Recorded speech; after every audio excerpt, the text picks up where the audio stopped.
Bueno, egun hone guztioi eta ongi etorriak indarkeria matxistaren aurka jaraldean borbor jardunaldi hauetara. Gaur goizan zehar, bi zatitan hainbat gai eta hainbat ertz landuko ditugu. Lehenengo txanpa honetan solasaldi bati helduko diogu. Ondoren atsedenaldi txikitxo bat egingo dugu. Gerora Aiaraldea Kooperatiba elkartetik protokolo bat lantzen ibili izan da urte luze batzutan feminismo lantaldea, orain eguneraketa prozesu batean dabil, eta guzti horren aurkezpen txiki bat ere egongo da. Eta azkenik pare bate tailer ariketatxorekin itziko genuke gaurko jardunaldi hau. Helburua kontzientziazioan eta eraldaketan ere bai sakontzea da, ulertzen dugulako indarkeria matxistak hainbat aldaera eta aurpegi eta ahots eta gorputze dituela, guztiok eta guztiak zeharkatzen gaituela, eta zentzu horretan erdigunean ipintza ere gure erantzunkizuna ere bazela. Horretarako, borborre feminismo lantaldetik iratze letonak kontatuko digu zergatik nola ari den prozesu hau garatzen, eta Iruki Larrosa kolektibotik Ibai izango dugu, Ibai Fresnedo, guzti honetan gizonezkoen funtzioa edo zer egin, zer desegin ere erdigunean edo mai gainean jartzea oso garrantzitsua iruditzen zitzaigulako. Hau esan da, ez gara gehiago luzatuko sarrera honetan, beti bezala edozein gogo eta bizipen partekatu nahi duenak, mikroa edo esku altzatu eta horretarako ere tartea izango du, eta asmoa da aurrerantzean ere halako espazio ireki eta seguruak sortzen jarraitzea, denon artean feminismotik elikatzen jarraitzeko. Bale, Izarrek aipatu bezala, orain lehenengo partean egingo dugu apurtxu bat, faktoriatik sortu den protokoloaren kokapena, prozesuaren ibilbidea, gero Ibai sartuko da gizonen papera aztertzera, eta ostean egongo da tarte bat, zalantzetarako, eztabaidarako, hausnarketak konpartitzeko, horretarako foroa da gaurkoa, orduan hori, hasiko naiz apur bat testu ingurua kokatzen. Orain eskuartean daukagun protokoloa 3. bertsiga litzateke, faktoriako protokoloaren 3. bertsiga. Lehenengoa hasi genuen 2018 garren urtean, apur bat feminismo hildoaren sorreraren eskutik, ez? Nolabait izan zen momentu bat, zeinetan bai mugimendu feministak indar handia zeukan herrietan, faktorian ere, faktorian momentu horretan ezen existitzen, baina kooperatiban feminismo hildoa sortzen zen, orduan ikusten zen beharra bai kanpotik, bai barrutik ere sortzeko erasoi erantzuteko protokolo bat. Garai horretan martxoaren sortziko grebetan geunden, gaia zegoen oso erdigunean eta sortzen ari ziren orokorrean Euskal Herri osoan erantzuna emateko protokolo edo prozesu pilo. Orduan, testu inguru guzti horretan sortzen da beharra bebai etxe barruan erantzuteko tresna bat sortzeko. Ere momentu batzuetan ikusten delako sortzen direla gatazka batzuk eta gatazka horiei aurre egin berzaiela eta ez dagoela nondik heldu, orduan testu inguru guzti horretan sortzen da lehenengo protokoloaren beharra. Ere sortzen dena plan feminista baten eskutik doana gehiago erantzutera baino prebentzio lan bat egitera eta feministatze ariketa bat egitera. Orduan hor, eztabaida prozesu luze baten ostean sortu genuen lehenengo dokumentua, gero 2021 batean berritu zena faktoria espazio fisikoaren sorrerarekin. Ikusi genuen dokumentu hori zegoela oso lotua kooperatibak momentu horretan zituen beharrei erantzutera, momentu batean sortzen da espazio fisiko bat, espazio fisiko erraldoi bat, eta honek eskatzen ditu beste esku hartze batzuk, jartzen ditu mahai gainean beste kasuistika batzuk, batez ere momentuko erantzun azkarrak emateko plano guzti hori irekitzen zuen, orduan beharrezkoa zen espazioan nola eragin eta espazioan nola esku hartu prozedura bat diseinatzea bere horretan.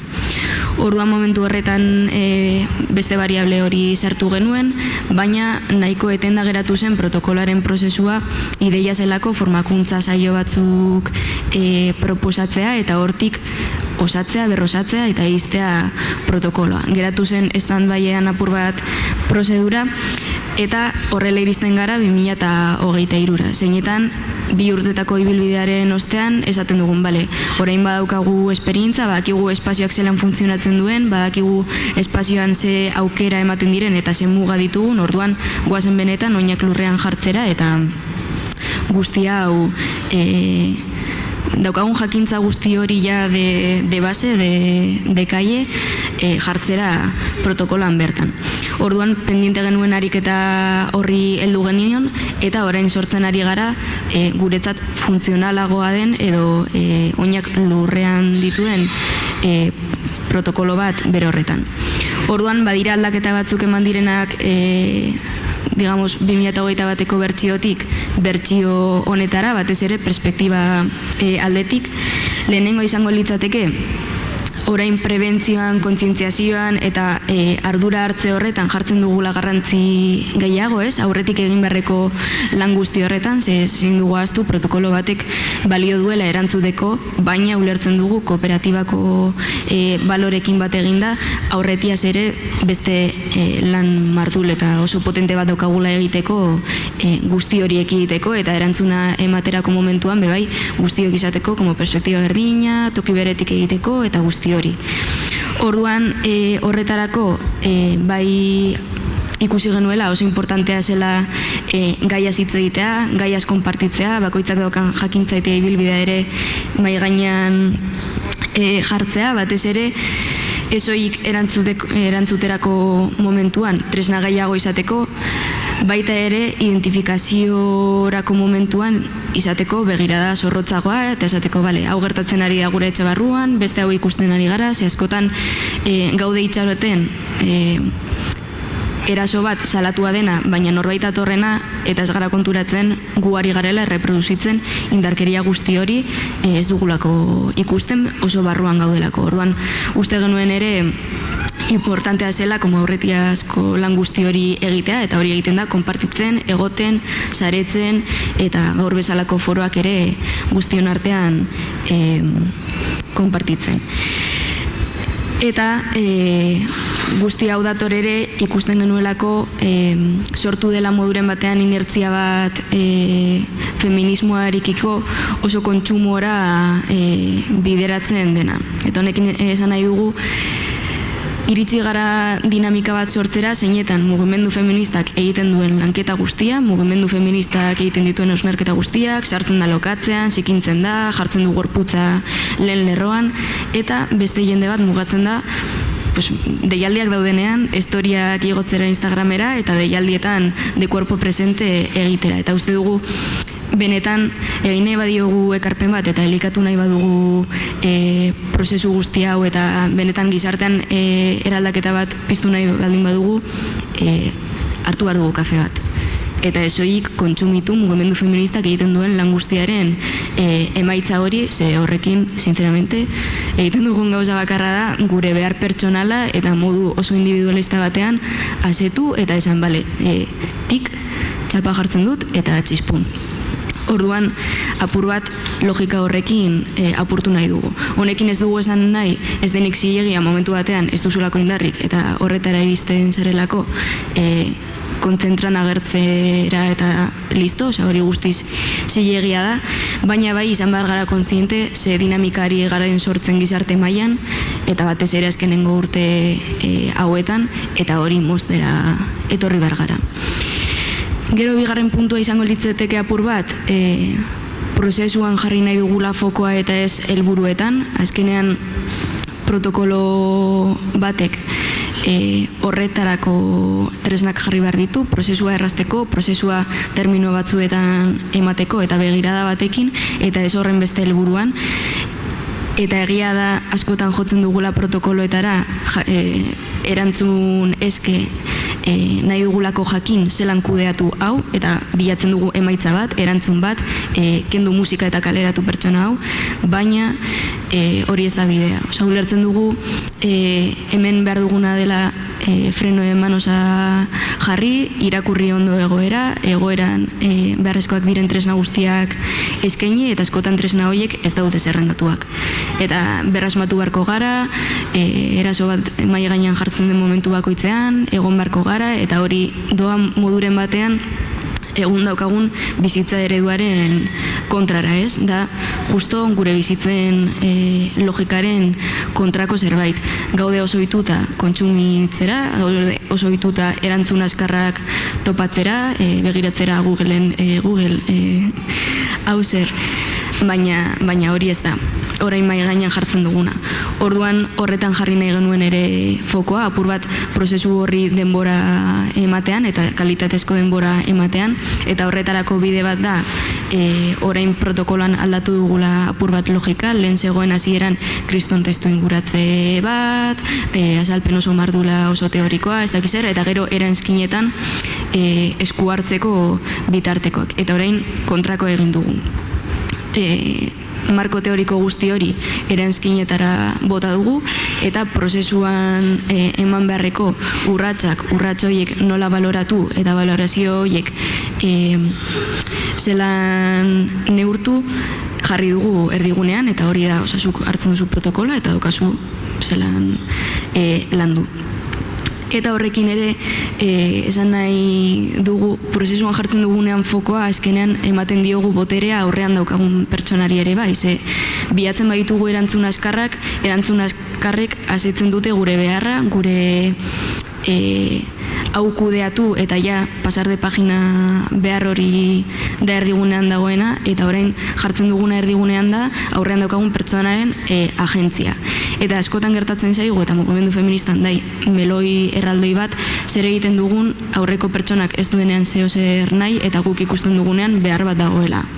Zerbait salatzeko, zerbait kudeatzeko, orduan azkenean horri erantzun zuzenik ez dago, hori da denbora, hori da hor egotea, baina bai izan behar dugu superargi, ezin dugula inoiz aurrean daukagun pertsonaren agentzia ukatu, eta pertsona horrek daukala erabakitzeko zilegitasun eta eskubide eta gaitasun guztia edo zein testuinguru daukagularik. Orduan, uste badugu pertsona hori egon daitekela momentu batean edo informazio hori gabe edo mehatxu baten pean, mehatxu izan daitekela kanpokoa bere buruarena, erruak hor sartzen zaizkigu toki guztietatik, gure ardura da kudeatzaile bezala pausa egitea, arnastea eta pertsona horrek erabaki bat hartzeko behar dituen tresna guztiak mahai gainean jartzea. Gure ardura da bermatzea, erabakitzeko prozedura hori aktibatzea. Hirugarren puntua izango litzateke aldaketena, eta hau beste egunen pentsatzen nuen, nekien oso ondo zelan kalifikatu mugimendu hau, orain arte buruan neukan gehiago atzera pausu bat zela edo zuzenketa bat, orain uste dut gehiago dela aitortza bat egiten duguna, eta aitortza horretatik aurrera pausu bat eman duguna, dela indarkeria matxistarekin lotuta beste eraso mota batzuk jasotzeko aipamena egiten zela orain arte, ez? Jartzen zen momentu batean protokoloan, parrafito batean, eraso arrazista, transfobo, lodifo, kapazitista guzti horiek ematen baziren, protokoloa bazela tresna bat guzti horiek jasotzeko. Eta orain esan dugu ezetz.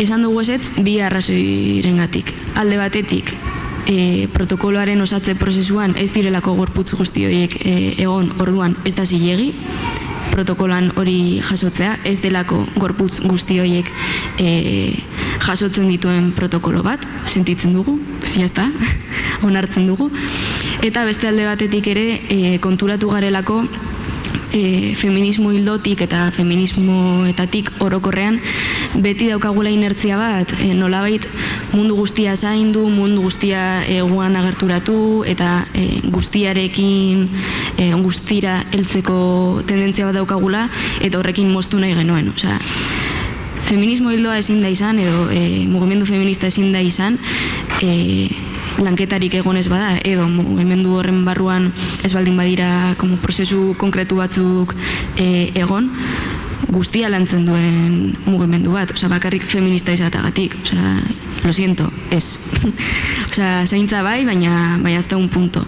Eta orduan egiten genuen nolabait rektifikazio hori, osea, ez da gure ardura, ez garelako gu, gorputz horiek, eta izango delako violentzia erreproduzitzea bakarrik gure estoetan egitagatik tik bat. Eta ezin da. Orduan jarri beharko dira martxan bebai beste prozedura batzuk, beste mota batzuetako lanketak egiteko eta benetan egiteko protokolo bat osatua eta gorputz guztientzat. Orduan horren ordez egin duguna izan da begirada intersekzional bat sartu. Bai onartzen dugulako eta logikamente begirada hori landu nahi dugulako eraso guztiak matxistak izateaz gain, osea, horretarako dago osatua protokoloa, daudelako zeharkatua beste 11 indarkerietaz, eta logikamente indarkeria matxista elikatzen da zeharkatzen dituen beste indarkeria guzti horietaz. Orduan protokolo honetan egiten dugun aldaketa hori da. Beste eraso batzuk jaso beharrean erasoak begirada intersekzional batetik begiratzaarena eta dauden ertz guztiak aztertzearena. Eta azkenik aipatzea pendiente geratu zaizkigun fleko batzuk edo lantzen jarraitu behar ditugun fleko batzuk. Alde batetik, erasoak salatu osteko osatze prozedura guztia, uste dut orokorrean mugimendu feministan eta gizarte mailan gaudela puntu batean zeinetan protokolak bai superondo ditugu supergaratuta, baina osteko osatze prozedura edo erreparazio prozesu bezala ditugun guzti horiek oraindik ditugun apur bat trabatuta edo ez dakigu oso ondo zelan egin, zelan gestionatu, porque oso erraza da norbait kaleratzea, baina gero zer. Osea, eta hor gaude apur bat berrasmatzen une oro. Egia da osatze prozesua como tal den puntu horretatik oso zaila da tresna zehatzak eskaintzea, bakoitzaren beharrak batzuk dira, prozedura bakoitzak beharko ditu kontu ezberdinak, orduan osatze hori ez dakigu ere zein puntura arte objektibizatu daitekeen protokolo batean jasotzeko moduan, baina bueno, da etengabe lantzen joan behar garen zerbait eta ariketa pendiente bat horretaz hitz egitea, horretaz hausnartzea eta moduren batean hori lantzen joatea. Beste puntuetako bat izango litzateke adinez txikikoen meloi guzti hori, bai judizialki, bai legalki mugak sortzen direlako, ez da berdina adinez nagusia den norbaitekin zerbait gestionatzea, berak daukala bere ardura guztia, edo adinez txikikoa den norbaitekin, zer egiten dugu, da meloi oso handia. Eta hor bai hausnarketak egon direla, eta hausnarketatik atera den emaitza da apur bat, zentzunena dela haiekin egitea protokolo espezifikoago batzuk, zeinetan haiek erabakitzen duten zer den eraso bat, zer ez den eraso bat, nola kudeatu nahi duten, ze tresna jarri nahi diren mahai gainean, eta akordio kolektibo komunitario horretatik martxan jartzea prozedurak, ez? Ez da berdina heldu batek esatea, zuk egin duzu hau, eta zuk esatea, baina hau ze hostia da, edo gazte batek esatea bitu. Nik erabaki nuen hau zela muga bat, muga hori gainditu dut, orain onartzen ditut ondoriak. Orduan gaude apur bat hor ere prozedura horiek lantzen. Eta bueno, gure ardura da horrelako hausnarketak ere sustatzea. Eta hirugarren flekoa bada gizonen papera como kontzepto.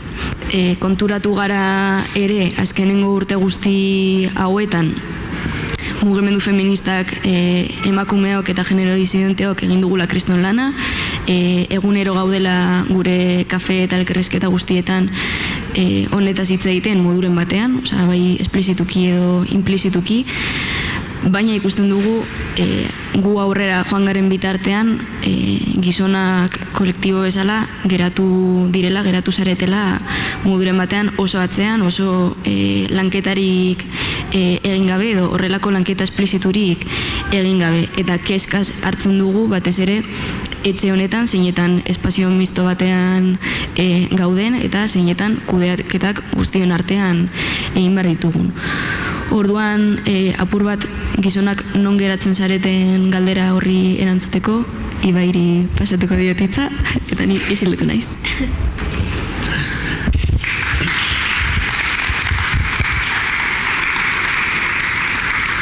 Bueno, egunon, lehenik eta behin eskerrik asko, gonbidatu izanagatik. Ibai naiz, Izarrek aipatu duen bezala, Iruki Larrosa kooperatibatik nator.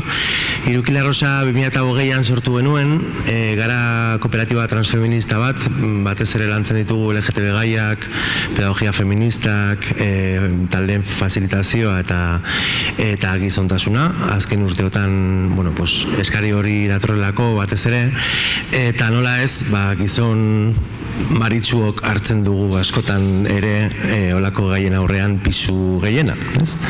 Orduan, nola baiteko ardura hori ikusita, animatu ginen gai hauen bueltan ere lan egitera, eta hortaz, azken urteotako ibilbide hortan gizon askorekin egon gara.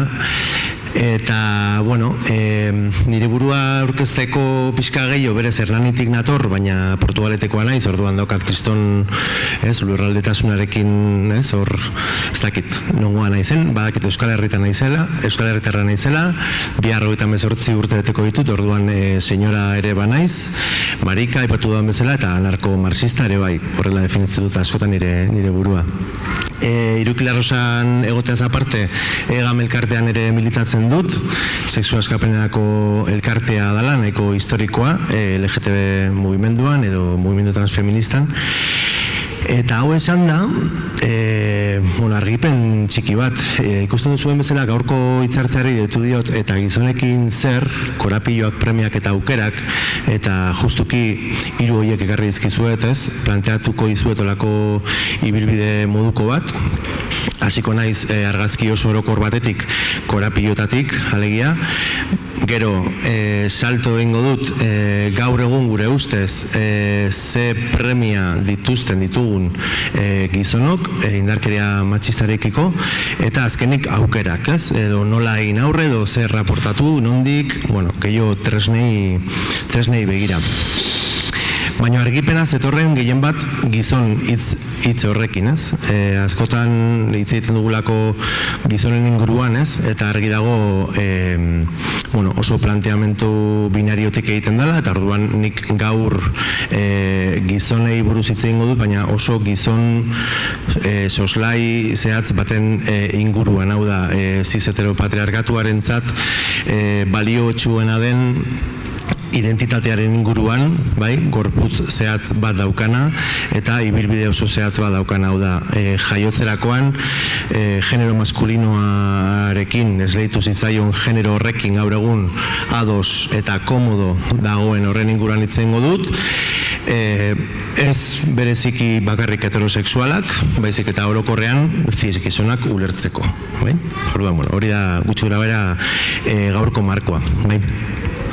Orduan, guazen pixkat korapioekin edo, azken urteotako ibilbide honetan guk zer nolako irakurketa egin dugun, Iratxek aipatu du, gizonak pixkat atzean gelditzen ari zarete, Orduan, hor badaude hainbat faktore, eta guretzat lehenik eta behin azken urteotan nahiko potente gainera azaldu zaigun arazo larrietako bada, ikustea nola aurrerapen feministen aurrean nola garatzen ari diren hainbat diskurtso erreakzionalo eta negazionistak. Hau normalean beti lotzen dugu ultraeskuinarekin, eta hori guretzako bada akats bat. Diskurtso hauek ere ezkerreko gizonen artean daude, gauza da ez direla politikoki zuzenak, eta orduan ondorioz ez direla publikoki azaltzen edo adierazten, baina hor daude eta guretzat are eta arriskutsuagoak dira, kasu honetan. Zergatik diskurtso reakzionario eta negazionista hauek, justuki indarkeria matxistaren negazionistak?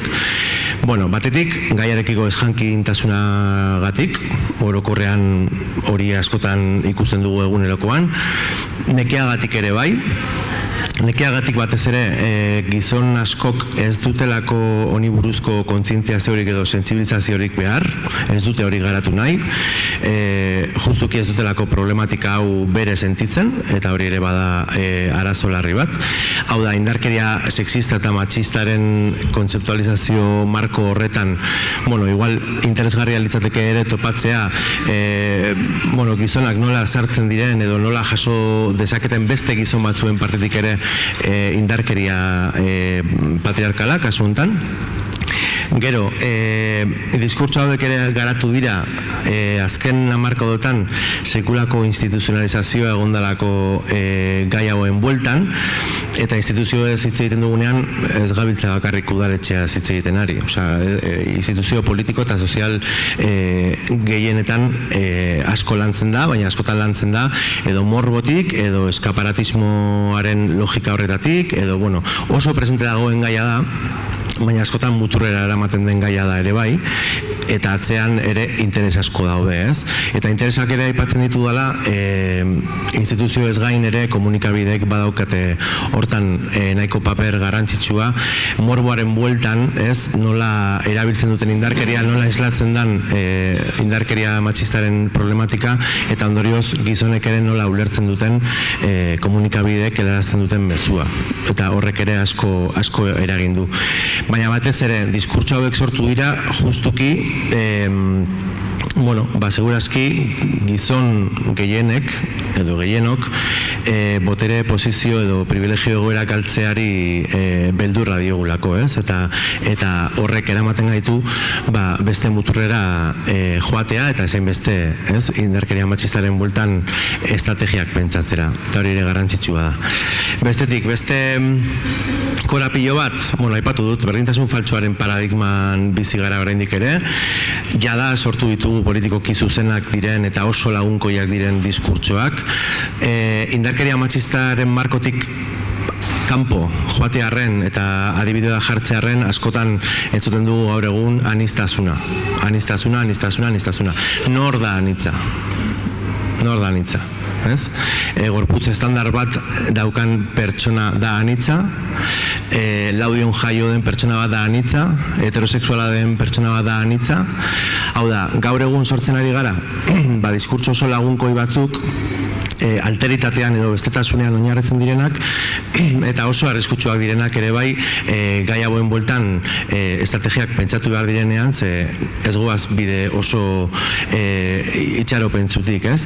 Eta diskurtsoaz ari garela, ez dakizue, baina nik askotan entzuten dut, deno gara pertsonak, deno gara berdinak. Ez gara berdinak eta ez dugu zertan izan, berdinak, eta denok pertsona garela argi dago, baina pertsona bakoitzak dauka biografia bat, pertsona bakoitzak dauka gizarte strukturetan posizionamendu konkretu bat, bere gorputzagatik, identitateagatik, eta idiosinkrazia faktore askorengatik. Orduan horri heltzea importantea da, eta ezin ditugu olako gaiak diluitu edo lausotu, ez? Nahiko arriskutsua da. Eta gatazka eta indarkeria ere ez daude oso presente. Askotan hitz egiten da bizikidetza, elkarbizitza, oso hitz polit, koloretsu, baina, atzean zer dago azken finean, gatazka, edo indarkeria. Orduan, ez badugu zentruan jartzen hitza bera, zaila izango da, honen inguruko lanketa potenteak egitea. Beste korapilo bat, gizonekin lotuta ere bai, orokortzea, ez? Guretzat orokortzea ez da bat ere eraldatzailea, ez? Askotan indarkeria matxistaren edo matxistarekin lotako gaiak polarizatzen ditugu edo simplifikatzen ditugu, gizon guztiak dira, emakume guztiak dira, hau da, nolabaiteko unibertsalizazio moduko bat egiten da egunerokoan, eta horrek eramaten gaitu gaia bera simplifikatzera. Oraindik ere indarkeriaren kasuistikak edo bi pertsonen artean kokatzen ditugu, ez? Biktima erasotzailea, zapaldua, zapaltzailea, eta berez indarkeria askoz konplexuagoa da, eta ertz asko dauzka, ez? Eta ikuspegi intersekzionala hitz egiten dugunean batez ere, ezin dugu dena simplifikatu zapaldua eta zapaltzailean dikotomia horretara. Igual baliogarria izan daiteke momenturen batean ulertzeko kanpotik, oso modu orokorrean gertatzen ari den, baina horrek ere eramaten gaitu, dikotomia horrek eramaten gaitu, hau ez ikustera ikuspegi komunitariotik, ez? Eta oso beharrezkoa da ikuspegi komunitarioa, gero seguramente gehiago sartuko garela hortan, ze lehen, aipatu diete Izar eta Iratxeri, ni banabil hainbat indarkeria matxistaren bueltako prozesuetan, prozesu komunitarioak, herri desberdinetako mugimendu feministek aktibatu dituztenak, eta guretzat oso interesgarriak dira, ez dira prozesu punitiboak, kontrakoa, antipunitibista dira, eta bestelako moduak ere txertatzen dituzte. Ez da dena zertan zigortzea izan behar, batez ere feminista hitza daukagunean mahai gainean, ez? Feminista eta zigortzailea hitzak ez datoz bat, esan nahi dut. Beste modu batera eraiki behar dugu edo egin behar dugu eraldaketa hori, eta pedagogikoa izan behar da, eta batez ere komunala edo komunitarioa, ez? Orduan hori importantea da. Eta bukatzeko, laugarren korapioa ekarri dizuedana da subjektuari buruzko maskeria, ez? Askotan entzuten dugulako parekeitasuna eta feminismoa emakumeen kontua dela. Eta feminismoa ez da emakumeen kontua. Borroka feminista, segurazki baietz. Eta lehen aipatu dizuet, ni aktivista transfeminista bezala argi daukat LGTB borrokan dauden subjektuak izango direla sexu eta genero disidenteak, baina sexu askapena ez da bakarrik gure borroka.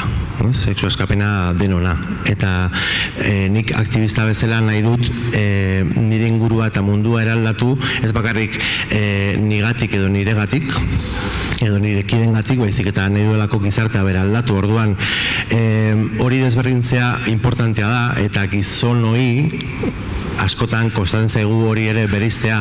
Mugimendu feministak badokalako subjektu bat, nahiko definitua, orain berriz ere zalantzan dagoena, edo eztabaida potentea daude horren inguruan, baina gizonek asko erabiltzen dute nolabait argudio hau ez sartzeko gai hauetan, ez, hau emakume kudeatu behar dute, edo beraiek pairatzen dute, edo dena delakoa. Eta hemen badago atzean, edo horren atzean badago beste problematika bat dela ulertzea borroka sozialak identitate borrokak izango balira bezala, bai? Edo ulertzea borroka sozialak egiturazko borrokak izango balira bezala, ez? Orduan, ni joango naiz manifestazio batera edo nire borroka garatuko dut G siglaren inguruan desira homosexuala daukadalako, ez dauka zentzu askorik, ez? Nire dudana da aldatu sistema osoa, eta badakigu sistema dela heteropatriarkala, kolonialista, kapitalista, eta orduan, ez badugu egiturazko ikuspegi hori nolabait zabaltzen eta denon artean konpartitzen zaila izango da ere bai sistema horiek sortze dituzten indarkeriei aurre egitea, ez? Eta ez dela inbeste non dago nire tartaren zaditxo hori, ez? Edo nahi dut nire burua aitortua izatea. Bai, hori beharrezkoa da, baina baldin eta bestea ere nolabait ziurtatzen dugu, ez?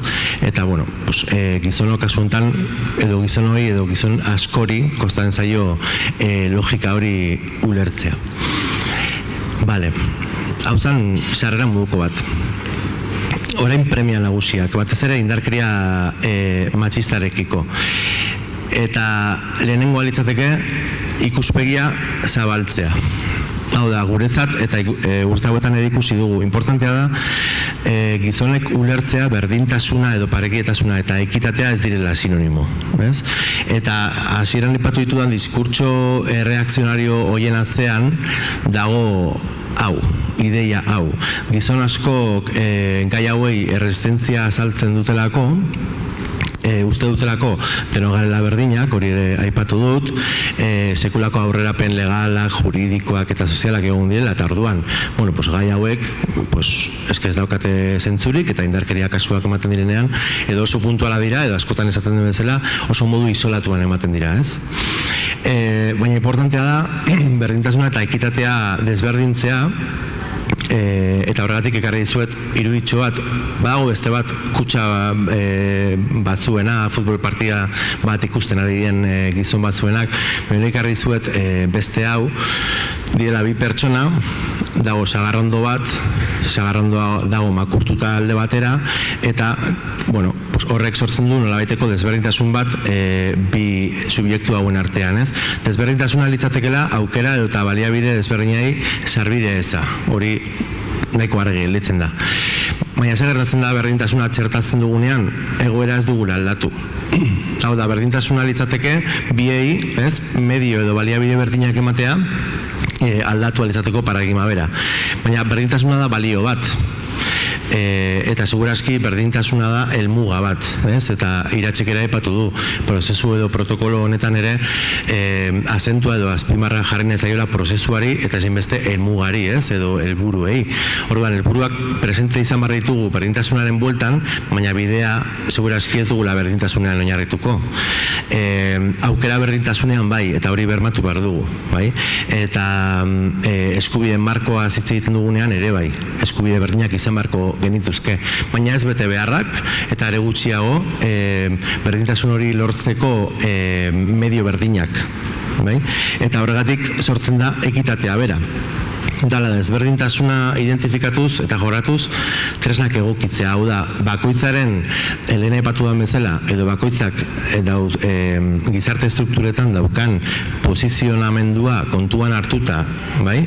Eta ikusita zenbat ardatz zeharkatzen zaizkion pertsona horri, horren araberako baliabideak errestea. Orduan, desberdintasunen aurrean, desberdintasuna aplikatuz, berdintasuna lortzen da. Eta ezkerrean zegoen horrek, hau da, sagarra hasieratik lortzen zuen horrek, fokua jartzen du eskumakoaren eskaieraren altueran. Zergatik horri eman diozue eskaiera altuago bat? Zergatik, ya estamos con las cuotas. Emakumea denez, sartu da enpresa batean, bakarrik emakumea delako, ez? Olako argudioak ere entzuten gabiltza, gizon cis-heteroen artean gehien bat, justuki fokoa jartzen dutelako eskaileretan. Eta ez da hainbeste eskaieran kontua da, zuhaitzaren kontu bat. Hau da, zuhaitzean jarriko bagenu fokua, orduan bai, aplikatu halko genukela berdintasunaren printzipioa bera. Orduan, horregatik da importantea gizonekin lantzea egiturazko arazo bat dela eta ezein beste zenbat medio, edo zein edokan medio hori, edo horiek, edo nola lortu egin diren. Hori ere importantea da, baina zuhaitzean zentratzea batez ere. Gero, bestetik, ondo zoazte? Bai, nabil, vale. Bestetik, ikuspegi individualatik kolektibura igarotzea. Eta hemen,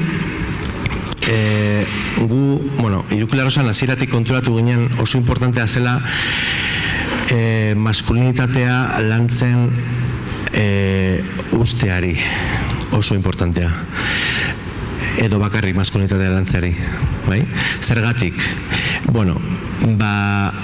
bata dalako zerbait simbolikoa, hau da maskulinitatea, eta beste gauza bada gizontasuna. Eta gizontasuna da subjetibitatea.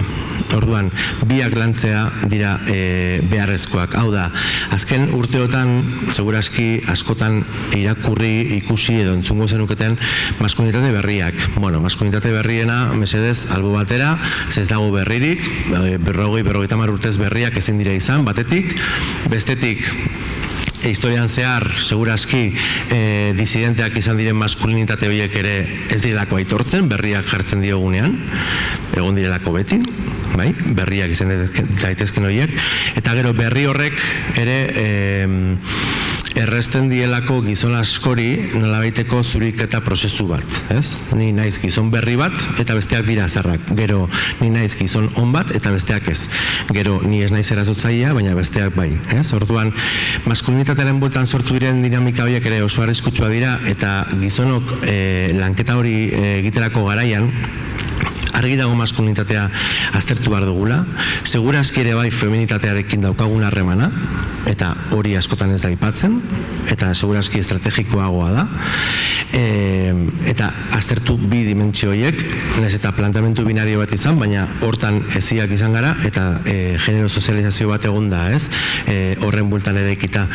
Orduan, guretzat, importantea da gehien bat gizontasunean zentratzea, gizontasuna dalako azken finean gizon bezala edo gizon izate hutsagatik lehen aipatu den bezala ze kokapen edo ze posizionamendu daukagun gizarte estrukturetan. Horrek ematen digulako berez daukagun gorputzagatik, daukagun genero adierazpenagatik eta ondorioz daukagun identitateagatik privilegio egoera batzuetan kokatzea emakumeekin konparatuta, ez? Eta horregatik da hain garrantzitsua bi dimentsioiei erreparatzea. Nik beti izaten dut, gauza bada euskara eta beste gauza bada euskaldun izatea, bai? Maskulinitatea litzateke euskara, hau da, nolabait gure kulturaren kosmobizioa eraikitzen laguntzen duen elementu simbolikoa dela, hau da, hizkuntza, bai? Eta horren arabera mundua ulertuz euskararen bitartez edo zerbait simbolikoaren bitartez nik eraikiko dut gero nire identitatea, bai?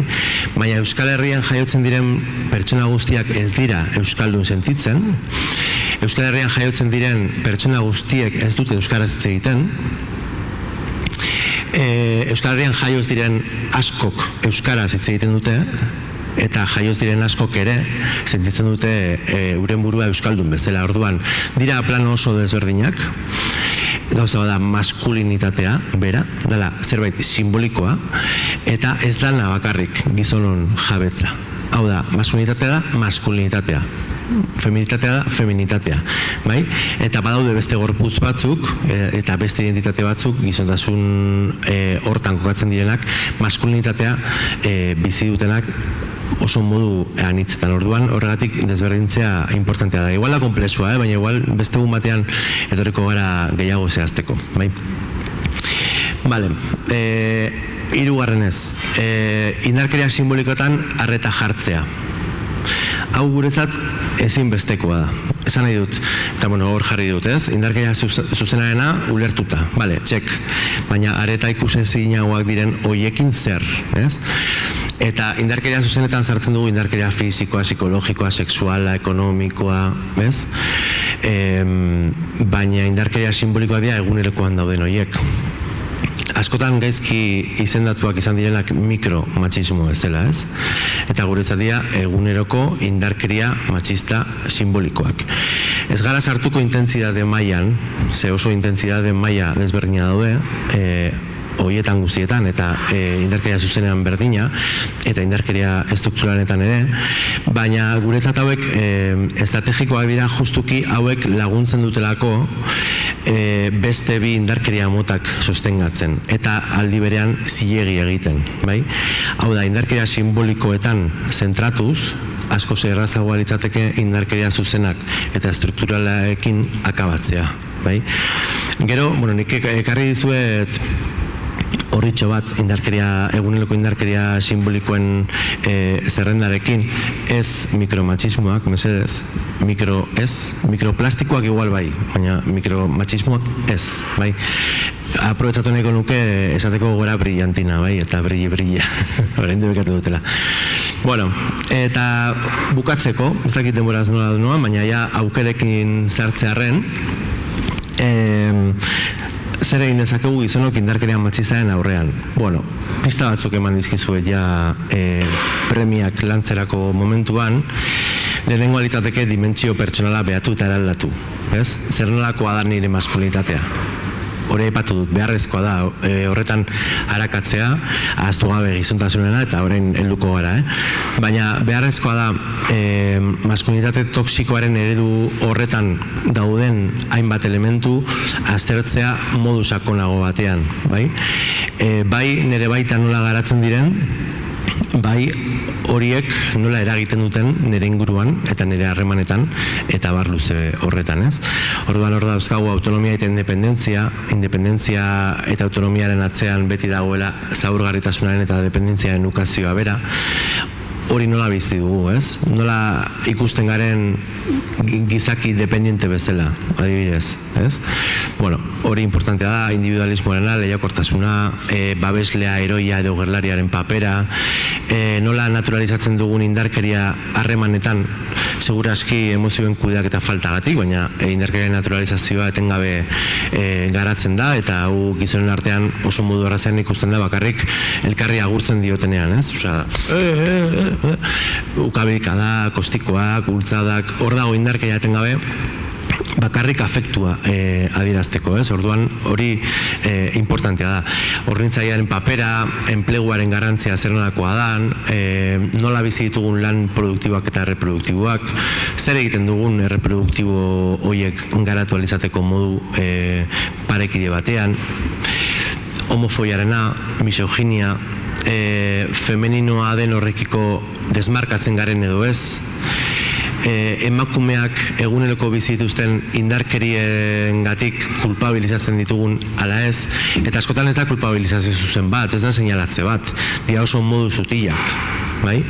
Da bikote heterosexual batean gizona joan behar dela erosketak egitera, ez duela ekartzen beti kontsumitzen den produktu atxera, eta orduan emakumeari leporatzen dio, jo, ez diazu ondo azaldu zein izan behar zan produktua, ez? Bueno, zu ez zaude igual adi, edo ez duzu harreta jartzen, igual da zure ardura, ez? Orduan, kulpabilizazio hori normalean dator ardura falta horretatik, ez? Eta hori askotan ematen da maskulinitate toxikoaren eredutik. Autozaintzarena, protagonismoa, inbasioa, bueno, hauek ez dira gauza berriak, baina hauek eguneroko geratzen dira maskulinitatearen bitartez. Eta bestetik, nola ez, gizontasunarekin lotuta dimentsio kolektiboa iraulia ahal izateko jakin behar dugu nola bizi dugun boterea kolektiboki, gizonok, ez bakarrik pertsonalki, ze maskulinitateak bai ematen digula nola baiteko botere bat, baizik eta kolektiboki, horren inguruan kolektiboki ere hausnartu, eta batez ere privilegioen planoan edo marko horretan zentratuz ere oso importante izango da, eta boterea aipatzen dugunean, aipatzen dugu beharrezkoa dela gizon non artean boterea bera nola ulertzen dugun, nola banatzen dugun, nola erabiltzen dugun eta nola transmititzen dugun gure artean, bai?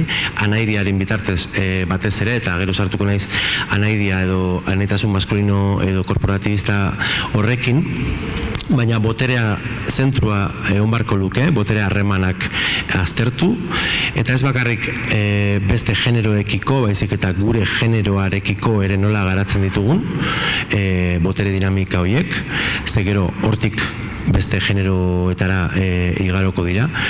Genero rolak zalantzan jarri heterosexualitatea bera, zalantzan jarri nahi eta ezko heterosexualitatea, nola ez horrekin lotuta ohiko familia, gure harreman egitura tradizional horiek, pizkat dena lotua doalako, ez? Osa, azken finean lan banaketa sexualean jartzea fokoa kolektiboki, eta ikusi nola garatzen dugun. Espazio afektibo eta emozionalak, eta hau, naiz eta importantea izan, luke zertan izan behar estrategia bakarra, eta azken hamarkadotan bai ikusi ditugula, ez dakit zenbat, gizon, gehienak heteroak, taldetan biltzen elkarri ikutzeko eta negarra egiteko. Eta hortan gelitu da kontua, ez? Eta ez dut esan nahi hori ez denik garrantzitsua, hori oso garrantzitsua da, batez ere maskulinitatean alakatzeko, baina ikusi dugu ez dela sekulako egiturazko aldaketarik egon, olako gizon taldeekin. Zergatik, ez dutelako lando gizontasuna kolektiboki, bai?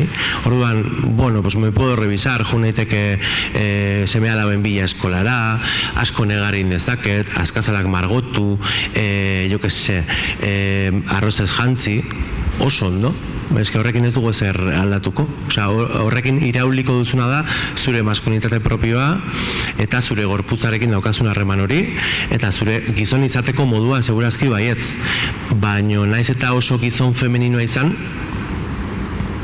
gizontasunak markatuko zaitu gizarte posizio zehatz batean, orduan hor dago gakoa, bai? Nabil etengabe buklean, baina da ideia behin da berriz argi edo azpimarratzeko ze importantea da. Eta bukatzeko privilegioa aipatu dut, beste gizonak interpelatu eta konfrontaziorako prestatu. Konfrontazioa esaten dugunean da konfrontazioa, segurazki indarkeria jasotzeko prest egon bar gara, bai? Talde presioa dela eta askotan gizon gehienak isildu egiten dira, edo zein indarkeria motaren aurrean, anaidiak sortzen duelako, segurazki, beldur hori, baina aurre egin behar diogu beldur hori. Eta izan bar gara, traizionatu behar dugu gure generoa, edo traizionatu behar ditugu inguruan ditugun gizonak. Nahi badugu zerbait aldatu bestela, zai izango da, bai? Orduan hori guretzat oso importantea, hor jarri dut pedagogiatik, tratu honetatik, asertibitatea, hay que tratar bien a la gente, oso ondo, baina konfrontatu. Gero aldi beran kritikoak diren beste gizonak identifikatu behar ditugu, badago orokorrean kontzientziatua dagoen jendea, baina bereziki gizonak diren horiek, topatu behar ditugu. Eta emakumei elkartasuna eta babesa, hori argi dago, hori adieraztea beharrezkoa, ez modu paternalistan, hori ere argi daukagu, baina oso beharrezkoa ere bai. Eta bukatzeko, batez ere, errepikatu dut, gizonon arteko anaidia patriarkalarekin hautsi. Hau da, aztertzea, gizonon artean zer nolako harremana daukagun, zertarako gauden prest, berdinen artean harremantzen garenean, eta zertarako ez gauden prest. Eta segurazki hortan zentratu, zertarako ez gaude prest. Ez gaude prest zilegitzeko hainbat indarkeria, ez gaude prest gure gorputz eta identitateen kontran joateko, ez gaude prest azkenean kaiola batean bizitzeko. Eta gizonak ere kaiola batean bizi dira generoari dagokionean.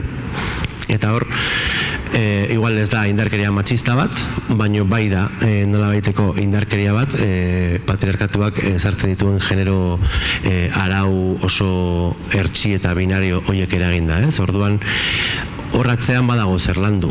Eta beti ez da besteei sortzen edo eragiten diogun indarkeria, baizik eta askotan ere bada gure buruari eragiten dioguna. Eta hortik hasten bagara, nik uste dut errazagoa izango dela besteei eragiten diogun indarkeria horretan esku hartzea, bintzat. Eta horixe, listo.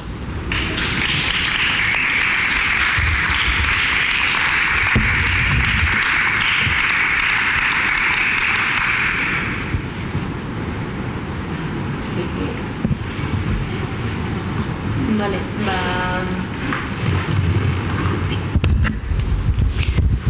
orain tartea irekitzen da apur bat zalantzak, hausnarketak, ekarpenak botatzeko, así que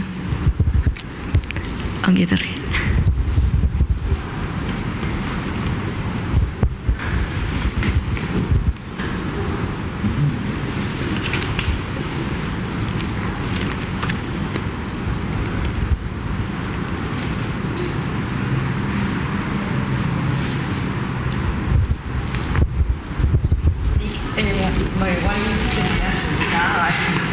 Aipatu nahi nuen, hasieran komentatu duzunean, hausnarketa eta gero justu feminismo hutsan zentratzea prozesu horretan erabaki duzuela edo gune honetan postu naiz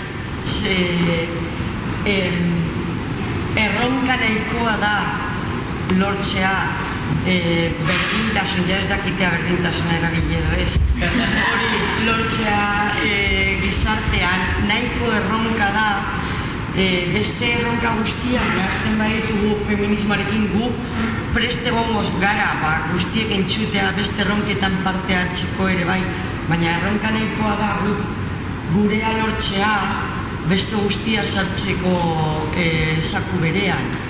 Eta ere lotzen dut hori gure joera natural horrekin, zaintzeko joera horrekin, beraz, guztietaz kezkatu nahi dugu. Baina banan, bai, beraz, horretaz postu nahi zentzuteaz. Horrena harina, nik uste dut dela ezberdina iratzete bota duena de gorputzu egiten parte hartu prozesu honetan, orduan ezin dugu agentzia hori kendu edo protagonismo hori hartu, baina bai uste dut feminismoa, emakume bentzat edo diska bat feminista da, askotan hitz egiten dugula, gure privilegiotik, eske feminismoak ezin du dena abarkatu, eske feminismoa dena da, gorputz ezberdin asko hartzen ditu bere baita, nire ustez, Batez ere, emakumea izateagatik, da bestea da sakoa, da beste, baina dira emakumeak, eta bauzkazu arazoak askotan emakumea izateagatik, bai? Bai, azkenean, protokoloarekin egin duguna izan da, un poco paradigma aldaketa batez. Aitortu orain arte egin duguna izan dela oso modu paternalista batean dena barkatu, eta orain egiten duguna da, perspektiba aldatu eta esan ez. Badakigu gorputz guztiak daudela zeharkatuak, ez dakizen bat indarkeriagatik, orduan guzti horiek aitortzen ditugu eta guzti horiek irakurtzen ditugu, hori iraiak bota dunez, azkenean feminismo guztia da, eta ezin dugu irakurri ere indarkeria matxista modu isolatu eza, baina bai aitortzarena, guk protokola osatu dugunean ez dugu egin lan saio konkretu bat gorputzaren inguruan, gorputzaren irudiaren inguruan, loditasunaren inguruan hitz egiteko, orduan ze hostiari gara eraso lodifo bat ematen denean gu joaten en plan, ez, gu gara feminismo heldokoak, ez. Barkatu, baina ezin gara gu joan, porque violentzia erreproduzituko dugu. Orduan, hori neurtzearena.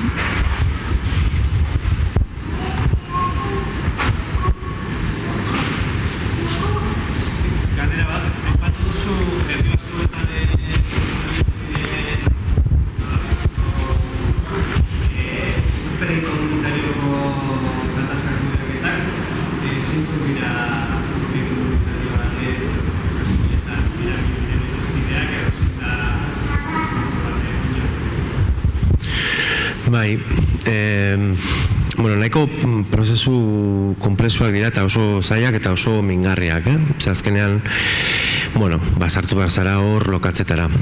Eta, gero sartuko zarete, lokatzetara ere bai. Batez ere, olako prozesuen ardatzak beti dira, batetik aitortza, egon den indarkeriaren aitortza, bestetik nola ziurtatu indarkeria jasan duen horren erreparazioa bermatzen dela, baina batez ere nola egin edo nola lortu eraldaketa komunitario bat eta nola ziurtatu indarkeria eragin duenak, eta ez bakarrik indarkeria eragin duenak, baizik eta indarkeria eragin duenaren inguruak ere bai. Nola ziurtatzen duten indarkeria horiek ez direla berriz ere errepikatuko, ez? Eta hori ere bermatu behar da. Orduan, nik parte hartu izan dudan prozesuetan beti sortzen da nolabaiteko zentro moduko bat, dela jarraipen talde bat, gero sortzen da erasotzailearekin dauden pertsonak eta erasotua izan den pertsonarekin dauden pertsonak. Eta gero sortzen da nolabaiteko berme talde bat, eta berme talde horren funtzioa beti da komunitarioki bermatzea prozesuaren jarraikortasuna eta prozesua bera aurrera duala, ez? Orduan, ardatzak edo zutabeak horiek lirateke, egitura hori litzateke, baina batez ere funtsian filosofia lehen aipatu dut. Prozesu hauen filosofia da antipunitibista, ez? Eta prozesu hauetan baztertzen dira monstrualizazio prozesuak. Hau da, oso hitu da gaude batez ere gizonok, esatera, hau da erasotzailea, gero guazen denak seinalatzera, eta horrela nire burua salbu utziko dut, ez? Eta aliberan zuritu egingo dut. Bueno, claro, denongan dago indarkeria hori erreproduzitzeko arriskua edo potentzialitatea, gaitasuna edo dena delako hori, ez? Orduan denona da ardura, eta denok momenturen batean edo bestean indarkeriaren bat erreproduzituko dugu, eta izan ere erreproduzitzen dugu, lehen aipatu duan bezala oso intentsitate maila desberdinetan, eta askotan indarkeria erreproduzitu edo eragin, eta segurazki erasotua izan den edo indarkeria jaso duen pertsona horrek ez dauzka baliabideak identifikatzeko indarkeria izan dela, eta ondorioz dena gelditzen da irean, ez?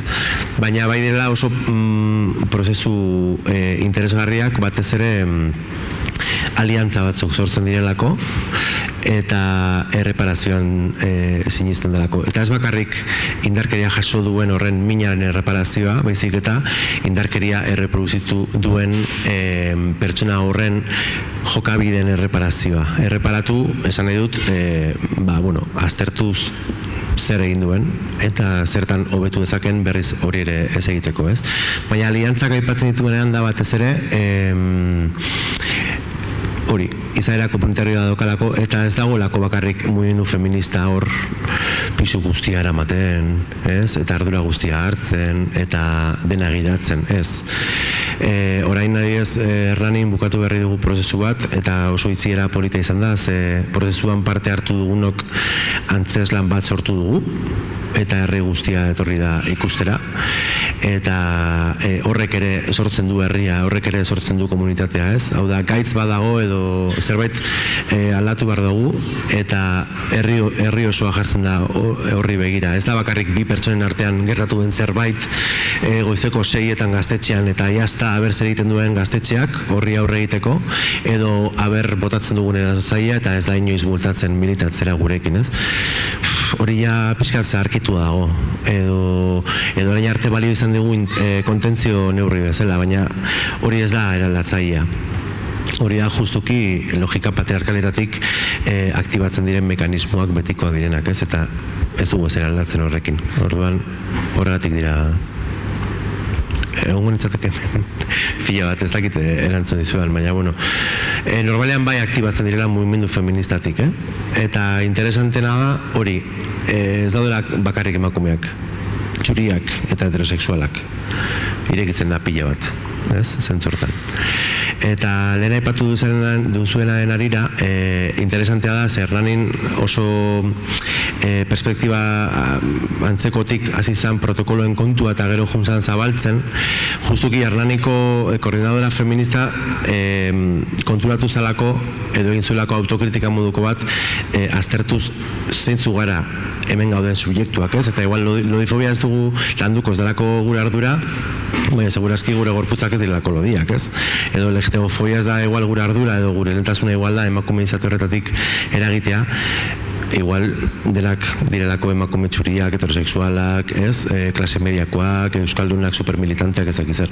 Orduan, oso perfil homogeneoak dauzkagu ere, gure etxe barruan, eta ni oso ados nago feminismoaren printzipioz helburua dela zapalkuntza guztien kontra egitea, baldin eta atenditzen bazaio subjektibitate bakoitzaren atzean dauden espezifidadei eta haupazuek aberrortzen zuen behintzat beste soslai batzuk ere parte hartzea eta protokolori zabaltzea beharrezkoa da.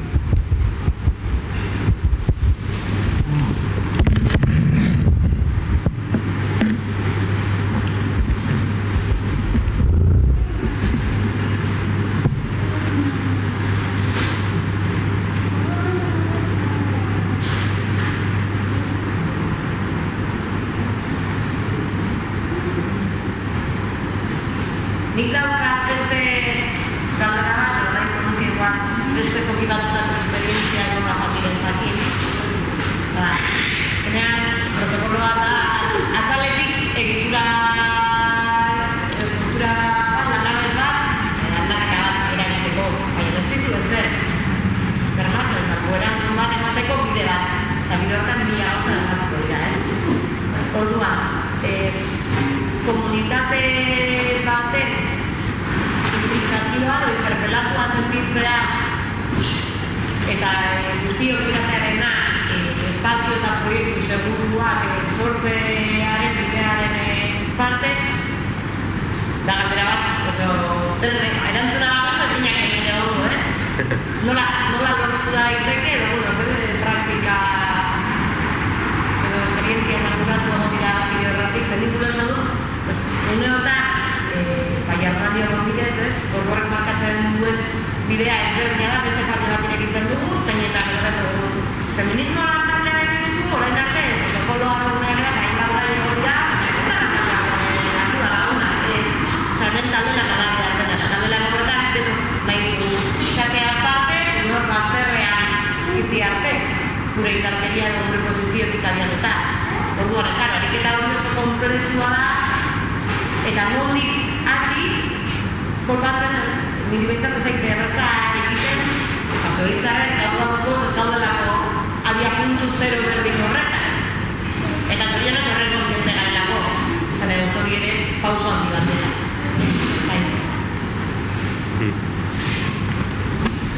Galdera da, protokoloan...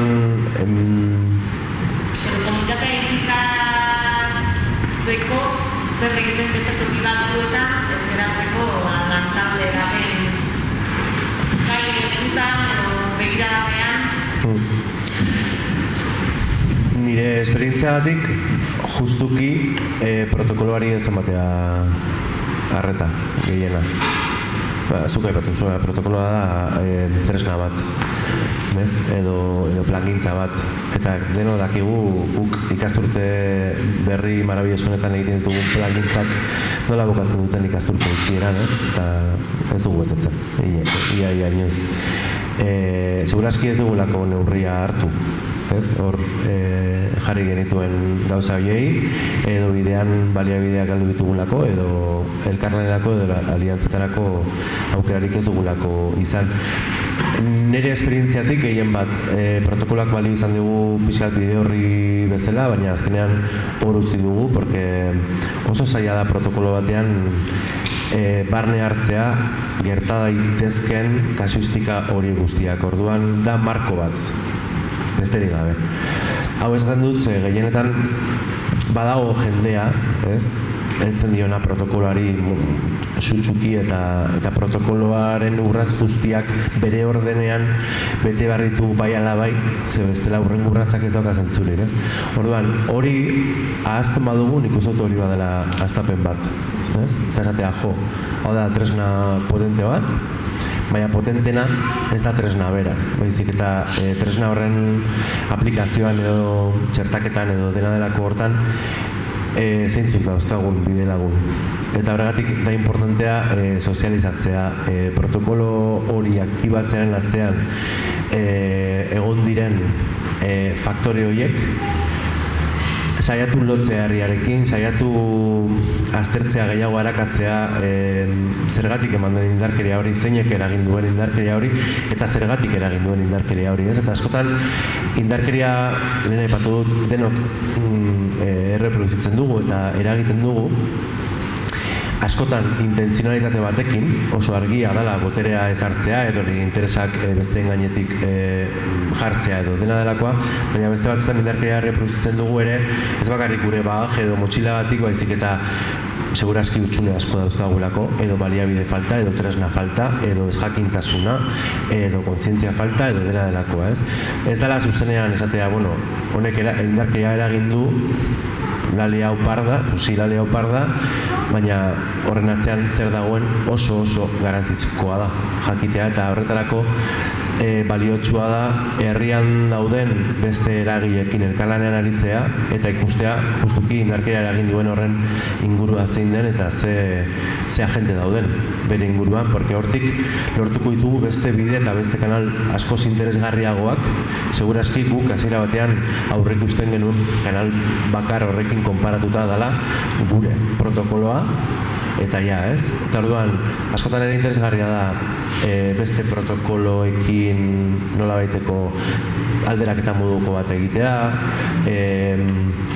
elkartekin edo eragileekin gonbidatzea eta bilerak egitea eta egoera maigainan jarri eta ireki gehiago. Osea, ez izatea nukleo bat, ez? Eta segurazki protokolo horren ardura daukanak hemen da feminismo lantaldea edo ez dakit nola diozuen, baina nik uste dut arrakasta dagoela, ez? Talde hori zabaldu eta protokoloa bera edo egoera bera zabaltzean, esango nuke.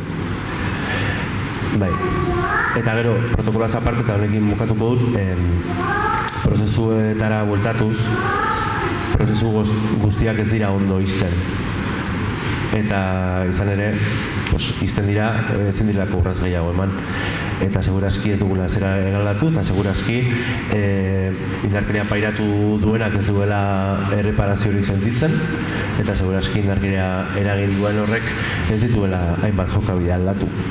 Orduan, nik uste dut, bai protokolo eta prozesuen bueltan oso ohituegia gaudela, oso modu makabroan frustrazioan bizitzera, eta frustrazioaren izenean jarraitzera, gure lanean, eta azkenean askotan interesgarriena da gelditzea, eta honek ez du frutuak eman, eta igual ez ditu emango, eta igual hemen utzi behar dugu. Eta igual eskumena beste batzuei pasa, edo igual ardura soltatu.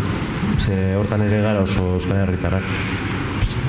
Gure prozesua da, eutsi behar diogu, venga, frutuak lortu, beti ez. Beti ez.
Bukatzeko lehen aipatu dizkizuedan baliabideak hemen dauzkazue dira bi, batetik gizon parekideen konpromisoak indarkeria matxistarekiko eta bestetik eguneroko indarkeria simbolikoen zerrenda.